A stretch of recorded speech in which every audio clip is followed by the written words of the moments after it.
Okay guys, 9 बज गए हैं हमारे। एंड आज का टॉपिक हम लोग शुरू करते हैं। ठीक है।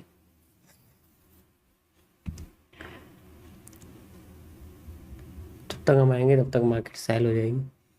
1 CP मॉड्यूल में कल मैंने आपको हैंगिंग मैन के बारे में बताया था। आज मैं इन्वर्टेड हैमर के बारे में आपको एक्सप्लेन करूंगा।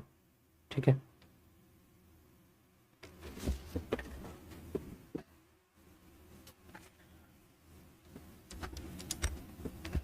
Welcome guys to MMC phase 1 1 CP module of CCP's complex candlestick pattern, and today's topic is inverted hammer.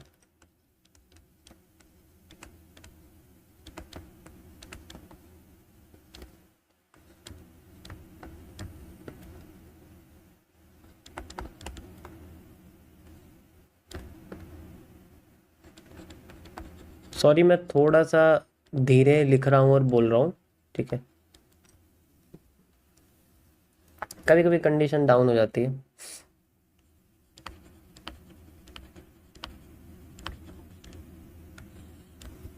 Inverted hammer, देखो, ये बहुत पावरफुल है। अगर हम लोग मार्केट में हमेशा ज़्यादातर सेलिंग्स के बारे में बात करते हैं। ठीक है। सेलिंग्स के बारे में मतलब ये दो तरीके से काम करता है।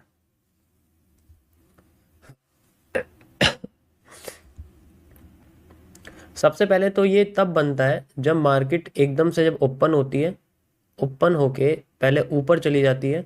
ठीक है। ऊपर जाने के बाद फिर एकदम से नीचे आ जाती है, तो ऊपर विक बसती है और नीचे बॉडी।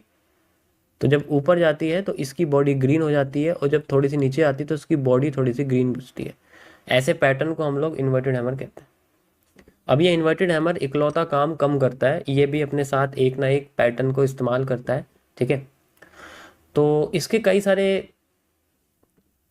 एरिया हैं, बाकी तो इसका सबसे इम्पोर्टेंट इसके की लेवल्स ही हैं, वही सबसे इम्पोर्टेंट रहेंगे। ठीक है। की लेवल रहेंगे सबसे इम्पोर्टेंट। देखो, ये ज़्यादातर यूज़ होता है CBDR में, जो कि मैं आपको आगे बताऊंगा कैसे काम करता है ये। इन्वर्टेड हैमर को हम लोग सबसे पहले इस्तेमाल करते हैं मारूबोजू के साथ, जिसे हम लोग पॉजिटिव एनगल्फिंग बोलते हैं। ठीक है।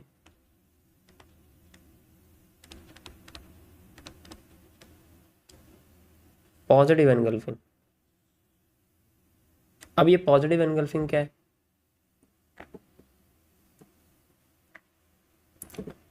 देखो, पॉजिटिव एनगल्फिंग बेसिकली आपकी होती है जब हम लोग इसमें जब ग्रीन कैंडल के साथ इसको यूज करते हैं, ग्रीन मारूबोजू होती है। ठीक है। तो ये भी उसमें पॉजिटिव एनगल्फिंग की तरह काम करती है। एग्जाम्पल के लिए, जैसे आपका एक इन्वर्टेड हैमर बनता है बॉटम पर इन्वर्ट, और इसके बाद इसका हाई क्रॉस हो जाता है, और फिर उसके बाद एक और ग्रीन कैंडल बन जाती है। This is also used as a positive engulfing, and believe me, ये आपके हैमर के साथ मारूबोजू में जो आती है, जो नॉर्मल पॉजिटिव एनगल्फिंग होती है हैमर वाली, उससे ज़्यादा ये मार्केट में दिखती है। वो रेयर केस में है, लेकिन ये ज़्यादातर दिखेगी, तो ये ज़्यादातर मार्केट में नज़र आती है। ठीक है। इसको आपको मैं चार्ट पे दिखाता हूँ, आपको दिख जाएगी। ज़्यादातर आपको यही देखने को मिलेगी। दिखाई दी? You grab the bottom. ठीक है। यू ग्रैब द बॉटम, और देख लो आप, और भी आपको दिखेगी, जितना चाहे उतना। We have to just see the bottom, and we have this.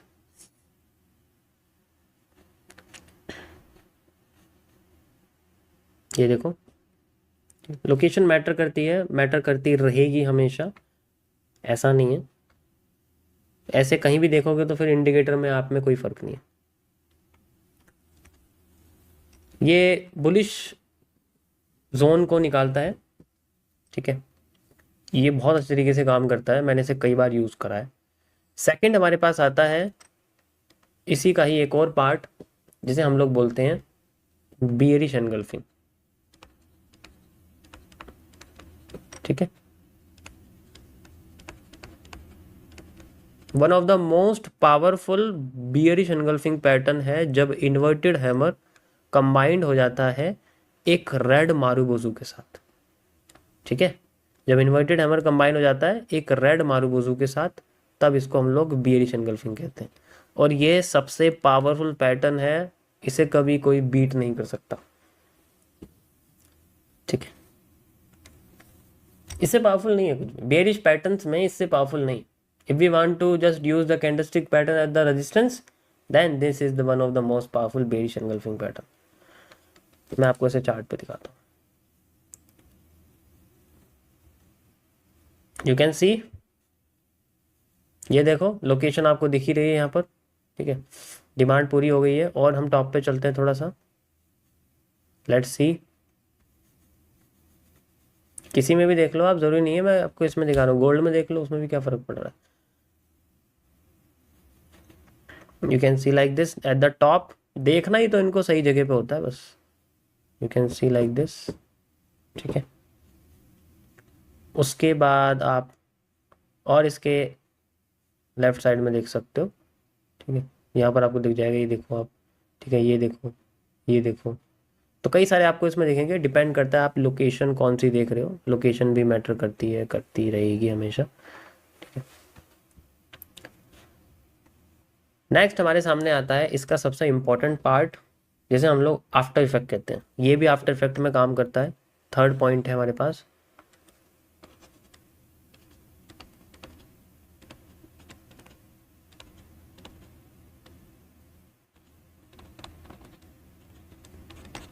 मतलब जब है इन्वर्टेड हैमर फेल हो जाता है तो उसके बाद एक और इन्वर्टेड हैमर बन जाता है, डेट्स इट। कोई इसमें ज़्यादा साइंस नहीं है।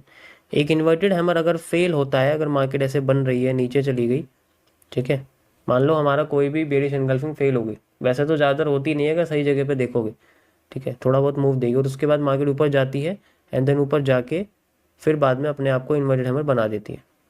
ठीक, तो इस केस में हम लोग इसको आफ्टर इफेक्ट कहते हैं। सेम कैंडल फेक होके दोबारा बन जाती है, you can see like this.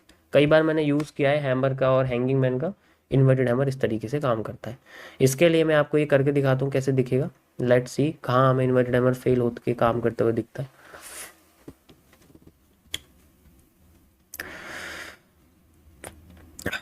Bottom पे भी ऐसे ही होता है, बॉटम पे भी अगर फेल हो जाए तो फिर बाद में वो अपने आप को बुलिश एनगल्फिंग के साथ कंटिन्यू करता है। ओके, सो लेट्स सी कहाँ दिखेगा हमें, यहाँ तो नहीं दिख रहा है।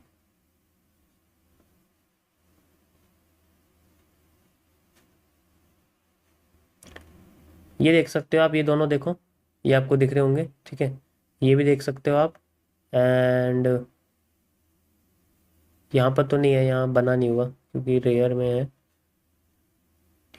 बॉटम पे भी देख सकते हो, बॉटम पे आपको दिख रहे होंगे कई सारे। ठीक है, ये देखो यहाँ बने हुए हैं, ये यहाँ पर ही बने हुए हैं। अब इसमें कंफ्यूजन ये होती है कि अब ये डायरेक्ट बहुत कम दिखते हैं। ठीक है, यहाँ तो चलो डायरेक्ट फिर भी दिख रहे हैं, मुझे बहुत सारे दिख रहे हैं, आपको शायद ना दिखे। देखो टाइम आपको लगाना पड़ेगा इसमें, मैं अब करूँगा तो स्ट्रीम में यही ढूंढते ढूंढते टाइम बीत जाएगा सारा। अब ये है कि जो इन्वर्टेड हैमर है ये ज़्यादातर केसेस में छुपा हुआ रहता है। ये बनता कैसे? अगर हमारे पास टॉप पर मार्केट में एक इस तरीके से या बॉटम पर मार्केट में एक इस तरीके से बड़ी सी ग्रीन कैंडल बनती है और उसके बाद एकदम से मान लो वो कैंडल नीचे गिर जाती है, अगली ही रेड कैंडल नीचे गिर जाती है, लेकिन उसके बाद ये इस तरीके से गैप निकाल देती है। ये ग्रीन कैंडल होती है, ये आपकी रेड कैंडल होती है। ओके, दोनों को कंबाइन कर देते तो नीचे का हिस्सा हमें निकल के दिखता है ग्रीन बॉडी में इस तरीके से, एंड पूरी हमारे पास। तो अगर ये पैटर्न भी आ रहा है, this pattern is also known as the bearish inverted hammer. ज़्यादातर ये तब बनता है जब कोई ब्रेक ऑफ स्ट्रक्चर टूट जाए और मार्केट रिवर्स करना शुरू करे, कोई ब्रेकआउट टूट जाए, ब्रेकडाउन हो जाए, तब ये बनता है लोगों को फेक आउट दिखाने के लिए।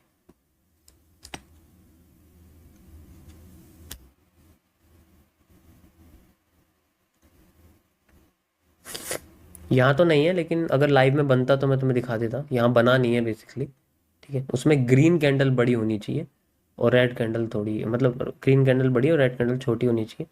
ये तो चलो आपके सामने नॉर्मल बना हुआ है, कंबाइन करके देखते हैं कोई दिखता है या नहीं। ग्रीन एंड रेड,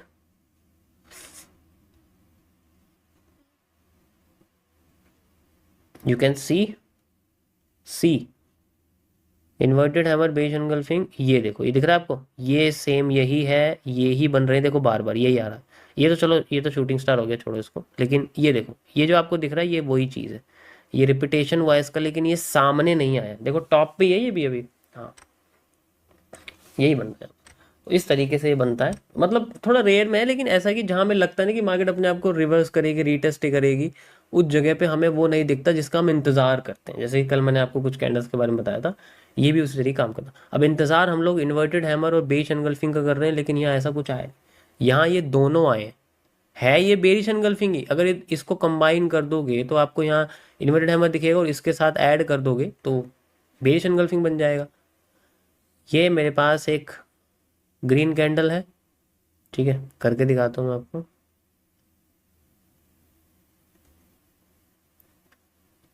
ये एक रेड कैंडल है, ठीक है, यू कैन सी। मैं इसको इसमें ऐड कर दूंगा। ये इसकी विक है, ऊपर से नीचे तक जितना ये ग्रीन कैंडल की विक है, यहाँ से यहाँ तक, ठीक है। ये दोनों इससे लिक्विड हो जाएंगे,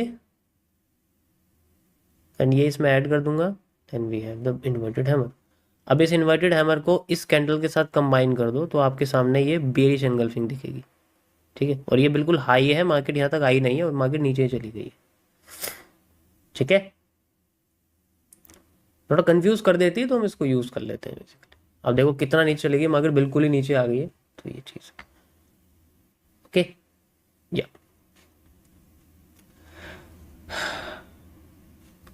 अब इसका इस्तेमाल करते हैं हम लोग और भी कई सारी चीज़ों में, जिनमें हम लोग, मैं आपको शुरुआत में ही बता रहा था इन्वर्टेड हैमर को, जिसे हम लोग इस्तेमाल करते हैं CBDR में। इसको हम लोग बोलते हैं कैंडल बॉडी डिके रिवर्सल। ये बहुत पावरफुल है और बहुत काम करता है मार्केट में, ठीक है। जैसे मार्केट में नीचे सेलिंग कैंडल्स बनती हैं, फिर एकदम से नीचे आती है, एंड देन यहाँ पर इस तरीके से बॉटम पे कैंडल बन जाती है, मतलब सपोर्ट पे या रिवर्सल एरिया पे या FVG पे या ऑर्डर ब्लॉक पे, किसी भी जगह पे। उसके बाद ये आपकी CBDR, यानी कि ये रिवर्सल की तरह काम करती है इस तरीके से। कैंडल हम वही देखते हैं, देखते हैं हम पॉजिटिव एनगल्फिंग है, लेकिन एक तरीका होता है देखने का कि अगर कैंडल की बॉडी इतनी बड़ी थी, आगे जाके वो छोटी होगी, इसका मतलब यहाँ पर होल्डिंग वॉल्यूम कम हो गया, एंड देन जैसे छोटा हो गया मार्केट अपने आप को रिवर्स कर जाएगी। Got it? So this is the inverted hammer. जब तक 100 कैंडल नहीं देखोगे इन्वर्टेड हैमर की अलग अलग तरीके से, तब तक ये समझ में नहीं आए। मैंने 10 लाख देखी है, 10 लाख से ज़्यादा देखी, तो इसलिए अपने एक्सपीरियंस से बता रहा हूँ। बाकी आप अपना एक्सपीरियंस क्रिएट कर सकते हो अपने टाइम को स्पेंड करके, ठीक है। कल मैं आपको बताऊंगा इसमें नेक्स्ट। देखो सबसे मेन जो कैंडल्स हैं वो मैंने आपको समझा दी। अब जितनी भी चीज़ें बनेंगी वो इन्हीं से मिलके बनेंगी। तो अब मैं रेफरेंस ही आपको समझाऊंगा, सबको इतना डिटेल में नहीं बता सकता, रेफरेंस ही आपको बताऊंगा। अब ये तीनों कैंडल ही सबसे इंपॉर्टेंट होती है, ठीक है। इन तीनों से मिलके ही सब कुछ बनता है। तो कल से मैं शुरू करूंगा आपका रिपीटेशन ऑफ स्ट्रक्चर, किस चीज को कहाँ से उठा के लगाना है, कैसे कॉपी करना है, कल से मैं शुरू करता हूँ वो आपका। वो सबसे मेन टॉपिक है आपका, कैसे मैं किसी भी जगह से उठा रहा हूँ, तो वो रिपीटेशन ऑफ स्ट्रक्चर कैसे देखेंगे हम लोग, उसके बारे में बात, क्योंकि मैंने आपको वर्ड्स बता दिए। अब सेंटेंसेस की बारी है, सेंटेंसेस समझने की बारी है, ओके। सो वर्ड्स मैंने आपको बता दिए हैं, अब हम सेंटेंसेस पढ़ेंगे, दैट्स